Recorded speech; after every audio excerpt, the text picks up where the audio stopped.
டெல்லியில் ஜவஹர்லால் நேரு பல்கலைக்கழக மாணவர் சங்க தலைவர் கன்னியாகுமாரை விடுவிக்க வலியுறுத்தி அப்பல்கலைக்கழக மாணவர்களும் பேராசிரியர்களும் போராட்டத்தில் ஈடுபட்டனர். இதுகுறித்து நமது டெல்லி செய்தியாளர் நிரஞ்சன் தரும் கூடுதல் தகவல்களை இப்போது பார்க்கலாம்.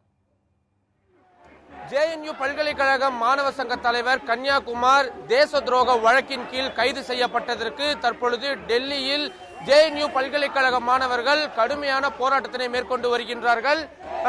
கிட்டத்தட்ட 2 மணி நேரமாக இந்த போராட்டமானது நீடித்து வருகின்றது. தொடர்ந்து பல்கலைக்கழக மாணவர்கள் மற்றும் பல்கலைக்கழகத்தின் பேராசிரியர்கள் தற்பொழுது குழுமி நின்று அந்த போராட்டத்தை மேற்கொண்டு வரும் காட்சியை தான் நாம் தற்பொழுது பார்த்துக் கொண்டிருக்கின்றோம். ஜேஎன்யூ பல்கலைக்கழக மாணவர்களின் சிறப்பே என்னவென்றால் ஒரு போராட்டத்தை மிகச் சிறப்பாக எடுத்து செல்வார்கள். அவர்களது பாணியிலேயே தொடர்ந்து பாடல்கள் இசைத்தல் உள்ளிட்ட பல்வேறு விஷயங்களை மேற்கொண்டு வருகின்றார்கள். அதுவும் இல்லாமல் மத்திய உள்துறை அமைச்சகம் மற்றும் டெல்லி மாநில காவல்துறை ஆணையர் உடனடியாக இந்த விஷயத்தில் மன்னிப்பு கோர வேண்டும் என்றும் அவர்கள் கூறியிருக்கின்றார்கள். தொடர்ந்து அந்த காட்சியை தான் நாம் தற்பொழுது பார்த்துக் கொண்டிருக்கின்றோம்.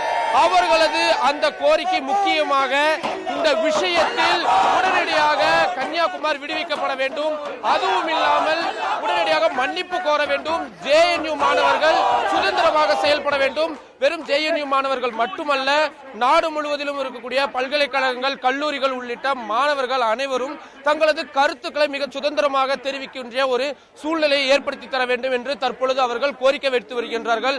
அதுவும் இல்லாமல் தற்பொழுது இந்த விஷயத்தில் உடனடியாக மத்திய அரசு தலையிட்டு அவரை விடுதலை செய்ய வேண்டும் என்றும் கோரிக்கை விடுத்திருக்கின்றார்கள். அவர் விடுதலை செய்யும் வரை இந்த போராட்டமானது ஓயாது என்றும் அவர்கள் தெரிவித்திருக்கின்றார்கள். இதில் மத்திய அரசு என்ன மாதிரியான விஷயத்தை மேற்கொள்ளவிருக்கின்றது என்பதனை நாம் பொறுத்திருந்தே பார்க்க வேண்டும். புதுடெல்லியிலிருந்து ஒளிப்பதிவாளர் ரமகாந்துடன் நிரஞ்சன், நியூஸ் 7 தமிழ்.